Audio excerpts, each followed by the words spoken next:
사랑하는 성도 여러분, 한 주간도 잘 지내셨죠? 오늘도 주의 은혜 안에서 성서학당에서 여러분을 만나 뵙습니다. 오늘도 하나님 말씀을 함께 읽고 또 생각하면서 오늘 주시는 말씀 속에서 하나님의 놀라운 능력과 권세를 찬양하실 수 있는 그런 시간이 되기를 바랍니다. 우리가 지난주에 엘리의 자녀들이 하나님 앞에 범죄함으로 인해서 하나님이 그 가정에 어떠한 심판을 하시겠다고 하셨던 이야기를 우리가 함께 성경을 찾아서 읽어봤어요. 그런데 이제 그 성경 읽은 내용 속에 보면은 하나님의 어떤 그 굉장히 실망하시고 진노하시는 모습을 느낄 수가 있었어요. 그런데 이제 그 이야기가 실제로 이제 사무엘상 4장을 보면은 아, 읽혀져요. 그게 그대로 이루어졌다라는 것을 알 수가 있어요. 그 이야기를 보면은 여러분들이 한번 4장도 한번 찾아서 읽어보시면 좋겠어요. 그리고 사무엘 3장을 보면 이제 하나님 앞에 소명을 받고 있는 사무엘의 이야기도 여러분이 잘 알 거예요. 어린 사무엘이 여호와 앞에서 여호와의 성소에 불 관리를 촛불 관리 그 등불 관리를 하면서 어린 시절을 아마 살았는데 그때에 하나님께서 조용히 사무엘을 찾아오셔서 사무엘에게 그 이야기들을 해주셔요. 곧 엘리 집안에 어떠한 일이 앞으로 주어질 거다라고 하는 이야기를 하나님이 실제로 해주셔요. 그래서 사무엘도 정말 어려서 아직 어린 아이인데 하나님의 그런 어마어마한 이야기를 알게 되면서 두려워했어요. 굉장히 많이 두려워했는데 어쨌든 그 사무엘이 그 뭐랄까요? 하나님 앞에 이제 엘리를 대신하여 이제 일하게 되는 과정도 우리가 성경 3장을 통해서 읽어서 아셔야 되겠어요. 자, 오늘은 5장의 이야기를 함께 읽으면서 하나님의 법궤를 빼앗김을 당했는데 이 빼앗긴 법궤가 이방 사람들의 손에 들어가서 어떠한 일을 겪게 되고 또 어떤 일을 이루게 되는지 함께 생각해 보는 그런 시간을 갖도록 하겠습니다. 사무엘상 5장을 오늘 읽겠습니다. 블레셋 사람들이 하나님의 교회를 빼앗아 가지고 에베네셀에서부터 아스돗에 이르니라. 블레셋 사람들이 하나님의 교회를 가지고 다곤의 신전에 들어가서 다곤 곁에 두었더니 아스돗 사람들이 이튿날 일찍이 일어나 본즉 다곤이 여호와의 궤 앞에서 엎드려져 그 얼굴이 땅에 닿았는지라. 그들이 다곤을 일으켜 다시 그 자리에 세웠더니 그 이튿날 아침에 그들이 일찍이 일어나 본즉 다곤이 여호와 궤 앞에 또다시 엎드려져 얼굴을 땅에 닿고 그 머리와 두 손목은 끊어져 문지방에 있고 다곤의 몸뚱이만 남았더라. 그러므로 다곤의 제사장들이 다곤의 신전에 들어가 자는 오늘까지 아스돗에 있는 다곤의 문지방을 밟지 아니하더라. 여호와의 손이 아스돗 사람에게 엄중히 더하여 독한 종기의 재앙으로 아스돗과 그 지역을 쳐서 망하게 하시니 아스돗 사람들이 이를 보고 이르되 이스라엘의 신의 궤를 우리와 함께 있지 못하게 할지라.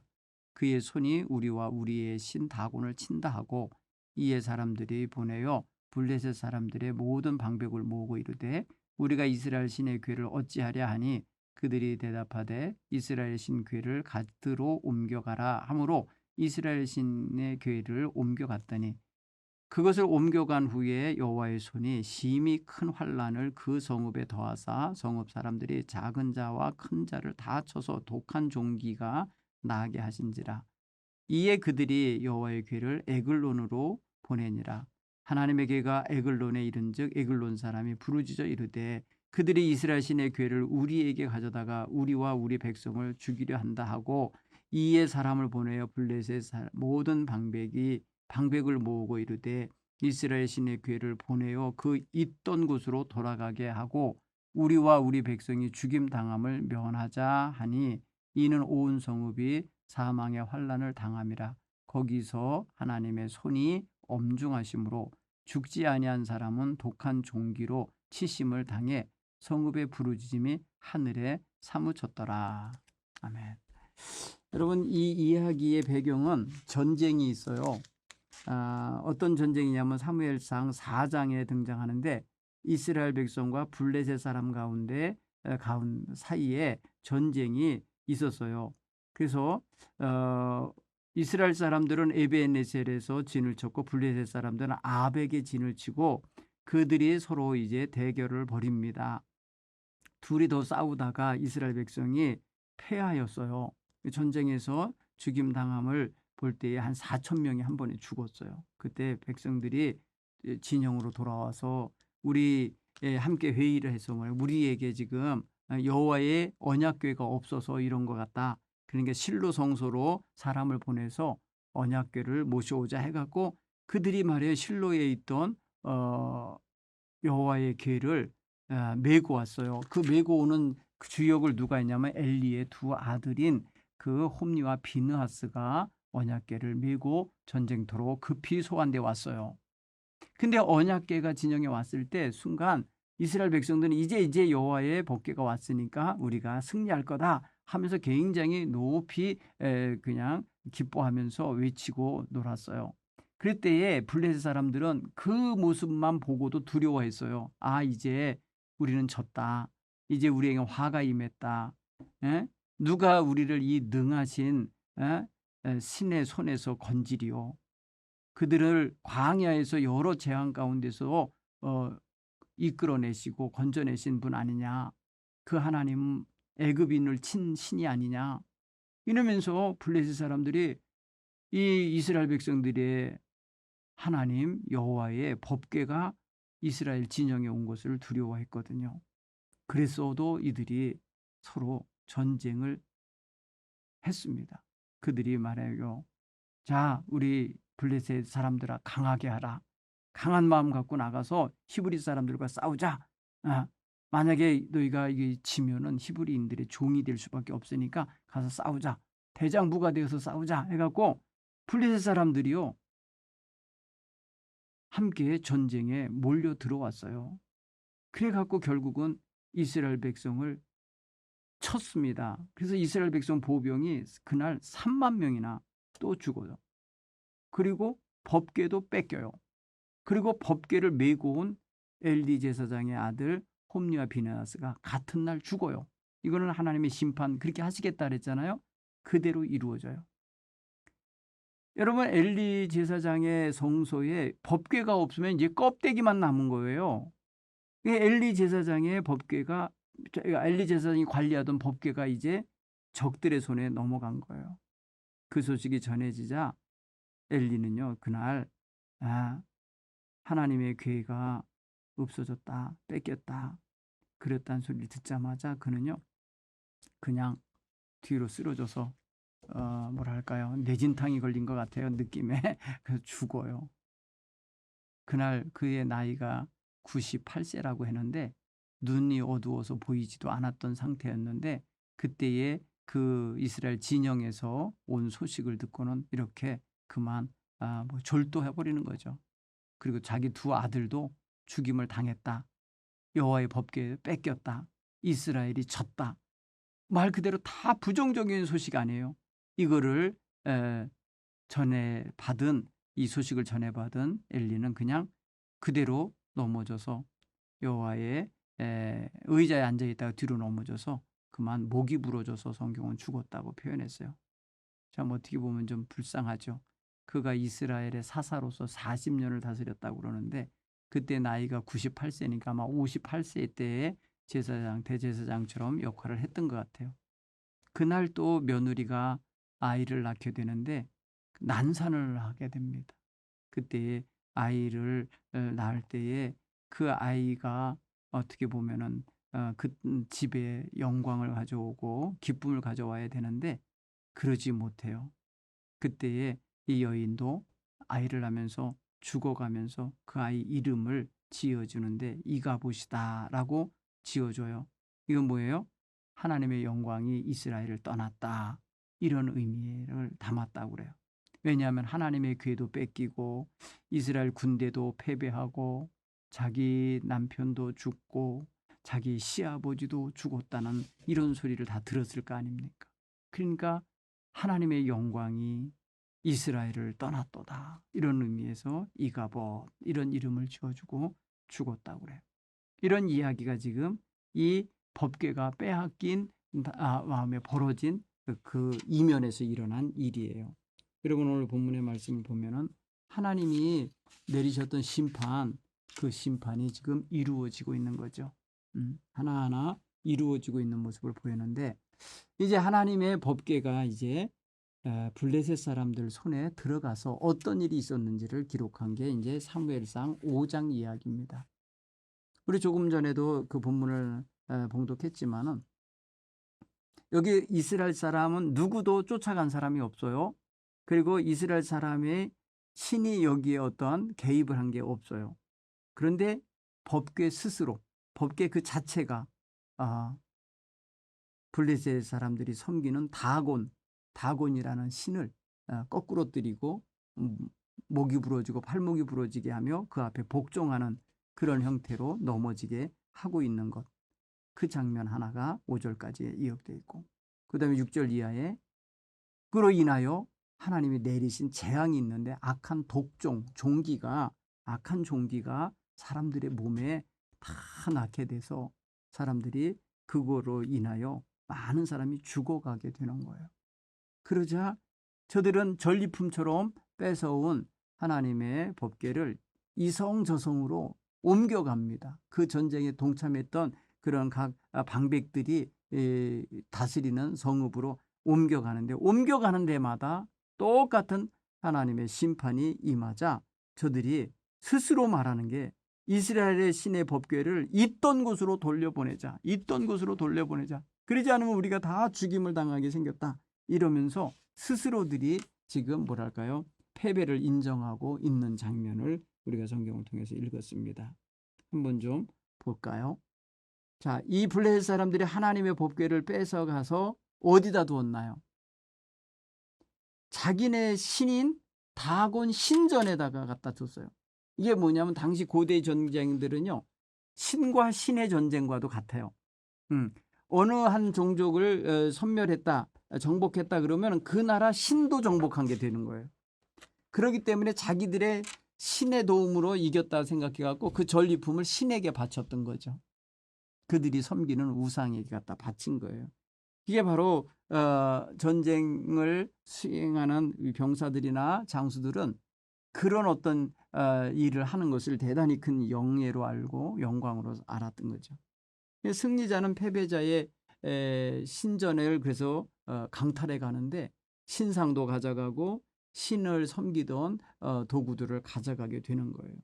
그런데 지금 이스라엘 백성들에게 있어서 전쟁터에 와 있는 하나님의 법궤를 그들은 노획물로 가져간 거죠. 그건 뭐예요? 자기네들을 신이 이겼다는 거예요. 그래서 자기네 신이 이겼으니까 자기네들이 더 강하다고 믿는 거예요. 그래서 그들은 여호와의 법궤를 그들이 섬기는 다곤 신전에 갔다가 바친 거죠. 그런데 무슨 일이 벌어졌습니까? 오늘 3절로 5절에 벌써 보면 다곤 신이라고 그들이 말하는 신이 여호와의 법궤 앞에 그냥 경배하듯이 엎어져 버렸죠. 팍 첫째 날 그냥 엎어진 거예요. 엎드려 절하듯이 그냥 엎어졌어요. 둘째 날 다시 저들이 세워놓고 들어갔는데 둘째 날 아침에 가서 보니까 엎드려졌을 뿐만 아니라 목도 부러지고 손목도 부러져서 문지방 앞에까지 굴러져 왔더라 이거예요.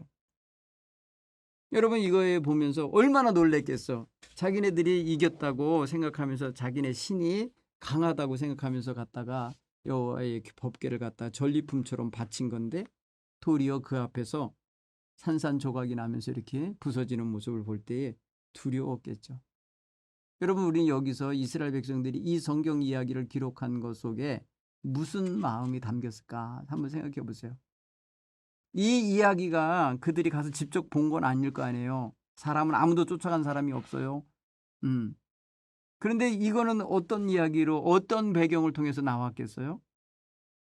바로 블레셋 사람들이 입에서 나왔겠죠. 그런 일이 있었다라는 거. 그러니까 그런 이야기를 듣고 이들은 너무너무 자랑스러웠겠죠. 우리 하나님의 법궤가 이런 능력이 있구나. 이 다곤 신보다 한 수 위였구나. 이런 거를 자기네들이 새삼 느꼈겠죠. 그러기에 이 성경 본문을 이 자리에다가 집어넣고 있다라는 걸 알 수 있어요. 여러분 우리가 이제 좀 신경 써서 읽어보면은요, 이 성경 배경에는 이스라엘 백성들의 자부심, 자신들이 섬기는 여호와 하나님의 능력, 그 권세를 자랑하고 싶은 마음이 있겠죠. 그렇죠?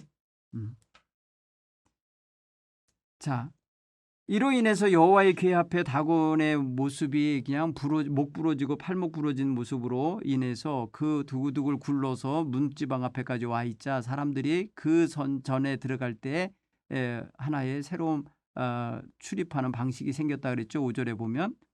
그러므로 다곤 제사장들이나 다곤 신전에 들어가는 자들이 오늘날까지 아스돗에 있는 다곤의 문지방을 밟지 아니하였다. 이 말은 뭐예요? 문지방을 밟고 넘어갔었나 봐요, 전에는. 근데 문지방을 밟지 않은 이유는 다곤 신의 목이 몸뚱아리만 남기고 그 손목과 그 얼굴이 땅에 굴러져서 대굴대굴 굴러서 아마 그 문지방까지 와 있었던 모양이에요.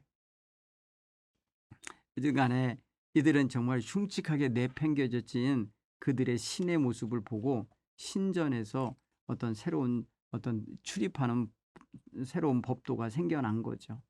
그 머리와 손목이 문지방에 나뒹굴고 있는 것을 그들이 보았다면은 여러분 정말 얼마나 경악했겠냐는 거죠. 그러니까 문지방에서 차마 이렇게 밟고 넘어갈 수가 없었던 거였어요. 그럼 발을 내리면은 바로 밟는 자리가 바로 자기네들의 뭐랄까요, 신의 머리를 밟거나 손목을 밟게 됐었겠죠. 그러니까 그날 문을 열었을 때의 그 느낌이 여기 나오는 거예요. 문지방 앞에서 어떤 모습을 갖췄었는지가 느껴지는 거죠. 자, 그런 면에 있어서 하나님의 능력을 그들은 아마도 이 다곤이 부서지는 모습을 보면서 속으로 생각했을 거예요. 물론 이게 우연일 수도 있어 뭐 이렇게 생각할 수도 있었겠죠. 아마도 처음에는 아마 대수롭지 않게 생각했을 수도 있어요. 그런데 그 다음부터 나타나는 하나님의 엄한 심판이 덧입혀지는데 그게 뭐예요? 독한 종기 재앙이 그 아스돗과 그곳에 있는 사람들을 쳤다는 거잖아요. 그래서 망하게 하고 있다는 거예요. 그러니까 아스돗 사람들이 이것을 보고 야, 이스라엘의 신의 교회를 우리 지역에서 우리와 함께 있게 하지 말고 다른 지역으로 옮기자. 다른 사람들에게 보내자. 그래서 우리와 함께 하면 우리 신도 부서진 것처럼 우리도 다 부서지게 생겼다. 그래갖고 사람들이 블레셋 사람들 모든 방백을 모으고 이거 빨리 옮겨가라고 막 요구한 거예요. 여러분 그러니까 다른 데로 옮겨가게 되는데 그게 옮겨간 게 어디냐? 가드라는 곳으로 옮겨가게 됐다는 가드. 그것도 역시 블레셋의 한 성읍입니다. 가드와 또 어디로 갔냐면 에글론이라는 곳으로 갔어요. 그러니까 가는 곳마다 무슨 일이 벌어지느냐? 그들도 같으면 그들 신전에다 넣겠죠? 그러면 또 부서졌겠죠? 그러고서 그들이 받는 재앙은 똑같은 종기 전염병인 거예요. 독한 종기가 그들에게 갔어요. 그래서 블레셋의 처음에 아스도, 가드, 그 다음에 에글론 이런 지역마다 다 이렇게 기가 막힌 일을 당하는 거죠. 전쟁에서 승리하고 온 사람들의 마음이 완전히 지금 뭐예요? 두려움에 사로잡힌 거죠. 지금 여호와의 법궤가 자기네들을 심판한다고 하는 그런 생각을 지금 다 갖게 됐잖아요. 그냥 견디다 못해 그들은 여호와의 법궤를 이리저리 이제 돌려가는 게 돼버린 거예요. 마치 시한폭탄 돌리듯이 막 돌리는 거예요. 이 사람 저 사람에게 넘기는 거, 떠넘기는 거죠. 니네가 관리하라고. 그런데 오늘 성경 보면은요, 6절에 보면은 여호와의 손이 더 엄중히 더하셨다 그랬어요. 6절에 보면은 여호와의 손이 더 엄중히, 그냥 신 부숴 놓는 거 정도가 아니라 더 심하게 저들에게 심판을 하시는데 그게 바로 고통스러운 전염병과 뭐랄까요, 종기가 온몸에 돋게 만든 거죠. 자, 또 여러분 보세요. 에글론 사람이 법궤가 오는 것을 이제 반대하게 돼요. 왜냐하면은 야, 이거 반색할 일이 아닌 거예요. 처음에는 반색하면서 가져온 거거든요. 우리가 이 이스라엘의 신을 이겼다 이러면서. 근데 이제는 자기네 성에 오는 것을 거부하고 반대하는 거예요. 그래서 대책을 논의하게 된 거예요. 그러면 이게 뭐예요? 자기네들에게 있어서 승리의 산물이요, 그다음에 무슨 뭐랄까 전리품이요, 자랑이고 자랑거리요 했던 것이 도리어 자기네들에게 근심거리가 된 거잖아요. 참 여기서도 참 역설적인 재미가 있고 웃게 만드는 장면이 들어있어요. 보면은 아무 소리도 없어요. 그죠? 하나님 아무 말도 안 하세요. 이스라엘 백성이나 예언자 아무 말 없어요. 그런데 일이 진행돼요. 그죠? 여기 보니까 그들이 견딜 수 없어 하면서 여호와의 법궤를 원래 있던 곳, 그건 이스라엘 땅이죠. 그로 돌려보내자고 결정을 하게 됩니다. 그러면 이거는 자기네들 스스로 하고 싶어서 이렇게 된 게 아니죠. 그렇게 만들어진 거죠. 상황이 지금. 왜? 가는 곳마다 재앙이 내리고 가는 곳마다 심판이 떨어지니 누가 그거를 서로 받아서 보관하겠고 그것을 전리품으로 삼아서 자랑거리를 삼겠어요. 자랑거리가 아니라 지금 근심거리인데. 그렇죠? 이런 걸 생각해 보면은 야, 이 하나님 하시는 일이 참 재미있다. 사람들은 전혀 개입한 거 없이 지금 하나님이 친히 하나님의 백성을 대적한 자들을 다스리고 계시고 지금 두렵게 떨게 하고 계시고 심판하고 계시구나라는 걸 보여줘. 여러분 보면은 성경에 6절에도 여호와의 손이 아스돗 사람에게 엄중히 더하셨다 이렇게 표현했고요. 그러니까 11절 말미에도 보면은 이는 온 성읍이 사람의 환난을 당함이라 거기서 하나님의 손이 엄중하심으로 이런 표현. 하나님의 손. 여러분 이거 잠고 여러분 의식해야 될 부분이 이거예요. 하나님의 손이 일하고 계신 거예요. 여기 하나님의 손이라는 단어가 두 번이나 나오잖아요. 6절에도 나오고 11절에도 나오잖아요. 하나님의 손이 저들을 치시는 거고 하나님의 손이 9절에도 보면 여호와의 손이 심히 큰 환난을 그 성읍에 더하고 계신 거고 그죠? 그 여호와 하나님의 손이 저들을 지금 누르고 계신 거예요. 사실 우리가 이 전쟁에서 졌다고 하는 사실만 가지고도 굉장히 실패감이 들고 낙심하잖아요. 그 다음에 모든 것을 잃어버리고 군사들을 말입니다. 지금 34,000명이나 잃은 이스라엘 변의 입장에서 생각하면 굉장히 패배감이 들 거고요. 제사장이 졸지에 2명이나 죽임당했고요. 그리고 법궤를 빼앗기고요. 뭐 이런 모든 걸 생각하면 좌절스럽고 완전히 낙심에 빠져 있을 거예요. 저쪽 이스라엘 진영 쪽에선 지금. 그런데 이쪽 블레셋 진영은 처음에는 축제를 벌였어요. 승리했다고 자기네들이 전쟁을 이겼다고 우리의 신이 이겼다고 했다가 저들이 지금 여호와의 손에 의하여 다스림을 받고 있는 거예요. 여호와께서 치심으로 인해서 저들이 지금 꼼짝 못하고 있는 거죠. 그런 걸 보면은 하나님이 친히 하시는구나 이거예요. 여러분 여호와의 손이 치시면 당할 자가 없는 거예요. 막아낼 자가 없는 거예요. 자, 오늘 이거를 한번 조금 생각해 볼까요? 다곤 신전에서 문지방을 밟으면 안 되는 엉뚱한 전통이 생겼잖아요. 우리가 알고 있는 이 지역이나 집안 아니면 또 우리의 어떤 관습에 있어서 그런 이상한 터부시하는 그런 관습들이 있죠. 들어가면 안 돼, 뭐 어떻게 하면 안 돼, 뭐 이런 거 있잖아요. 우리나라도 예전에 그런 게 있었어요. 금줄을 띄우는 게 있어요. 금줄 띄우는 지역이 있었어요. 요즘에는 무슨 뭐 천연기념물이니 뭐니 이런 거 함부로 침범하지 못하게 해서 울타리를 치고 금합니다라는 경고판도 붙이곤 하죠.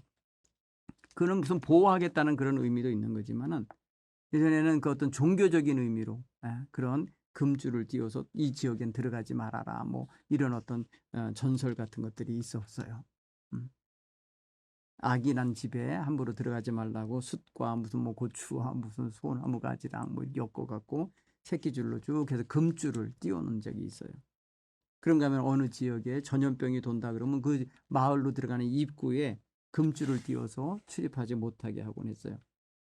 오늘날도 무슨 경찰들이 폴리스 라인이라 해갖고 범죄 현장을 임의대로 사람들이 들어가지 못하도록 막죠. 그런 면에서 보면은 그런 어떤 지역이 있습니다. 자, 이스라엘 백성이 블레셋에게 패했지만은 여호와의 손, 여호와 하나님의 손은 계속해서 지금 블레셋을 치고 계시고 블레셋을 다스리고 계십니다. 여러분이 경험한 하나님의 손, 어떤 경험이 있습니까? 하나님이 나를 지금 붙잡고 계신다. 그 붙잡아 주시는 강한 손, 그 손이 있죠. 그 하나님은 그런 말씀했어요. 정말 내가 의로운 손으로 너를 붙들리라. 이사야 41장 10절에 보면은 이사야에게 하시는 말씀, 이스라엘에게 전하라고 하신 말씀 속에 그런 게 있어요. 여호와의 손. 이스라엘을 애굽에서 인도하여 내신 여호와의 손. 적들의 공격을 막아내신 여호와의 손. 그죠? 이런 여호와의 손을 오늘 우리가 우리의 삶 속에서 어떤 면으로 경험하고 있는가 한번 보십시오. 하나님의 손길. 하나님의 손길이 나를 보호하시고 나를 지키시고 인도하셨습니다라는 고백이 나오는 그런 하나님의 손. 여러분들 각자에게 있었으면 좋겠어요. 하나님 손보기, 손잡기, 하나님 손잡기, 하나님 눈보기. 하나님과 눈 마주치기와 하나님의 손잡기를 잘 하셔야 우리 성도들이 이 세상 사는 동안에 외롭지 않고 두렵지 않고 근심하지 않게 될 줄 믿습니다. 또 한 가지에서 살펴볼 수 있다면 우리가 의지하는 것 중에 하나님을 온전히 의지하는데 걸림돌이 되는 게 있다면 그게 뭘까? 여러분 하나님만 의지해야 되는데 사람들이 하나님 법궤를 의지했어요. 그렇죠? 이스라엘 군대가. 하나님 법궤 그 자체를 무슨 하나님으로 인식할 수도 있겠지만은 궁극적으로 하나님을 잘 섬겨야죠. 하나님을 믿고 의지해야죠. 여러분 법궤를 무슨 전쟁 때마다 메고 나가는 건 아닌데 오늘 여기서는 전쟁하면서 법궤를 메고 오게 했어요. 왜냐하면 그게 자기네들에게 신을 뭐랄까 능력을 줄 거라고 생각하고 뭐 그랬을 거예요. 근데 여러분 우리가 하나님을 믿는 믿음이 더 중요한 거지 그 믿음의 예식을 하는 데 있는 물품이나 성물이 더 중요한 게 아니에요. 그렇죠? 우리가 그렇게 하면 잘못하면 우상 숭배하듯이 할 수밖에 없어요. 강단에 뭐 강대상을 말입니다. 만지기만 하면 복이 될 거다. 이런 식으로 생각할 수가 있어요. 그게 아니잖아요. 복을 주시는 분은 하나님이세요. 그러니까 하나님을 믿는 믿음을 방해할 만한 어떤 것도 앞에다 놓고 있으면 안 돼요. 그래서 여러분 저와 여러분은 정말 하나님 중심의 믿음 생활을 바르게 해야 돼요. 잘못하면 다 하나님께 가까이 나가는 것을 방해하는 걸림돌이 될 수밖에 없을 겁니다. 자, 오늘 하나님이 친히 일하신다. 하나님이 친히 다스리신다. 하나님이 친히 개입하신다. 라는 것을 우리가 느끼게 되는 말씀을 읽었습니다. 자, 이 한 주간 동안에 여러분 삶 속에 하나님의 손길이와 닿기를 간절히 고대하며 살기 바랍니다. 하나님이 여러분과 함께하는 그런 은총의 시간을 누리시기를 간절히 축원합니다. 이제 이 하나님의 법궤가 스스로 돌아오는 일이 이제 주어지는데 이제 벳세메스라는 곳으로 돌아오게 됩니다. 여러분 그 6장의 이야기하면 너무 재미있어요. 언젠가 이 말씀을 가지고 한번 설교한 적이 있었는데 새끼 젖먹이는 어미소 2마리에다가 수레를 만들어서 거기에 법궤를 실어서 독종의 모양대로 커다란 뭐랄까요 금덩어리를 만들어서 이렇게 보내는 장면이 나오잖아요. 그때 벳세메스로 오는 소들이 좌로나 우로나 치우치지 아니하고 법궤를 그대로 끌고 벳세메스로 돌아왔다는 이야기잖아요. 새끼 딸린 어미소가 새끼들이 우는 소리도 그대로 참아가면서 직진해서 왔다는 얘기 아닙니까? 그런 걸 생각해 보면 너무너무 더 감동적인 장면이 거기에 펼쳐집니다. 자, 오늘 저는 여러분하고 이 부분 하나님의 손이 한 수 위이다. 하나님의 손길이 한 수 더 강하다라는 것을 여러분과 함께 공부했습니다. 우리 다음 주에 다시 다른 내용을 갖고 함께 만나는 시간 갖도록 하겠습니다. 감사합니다.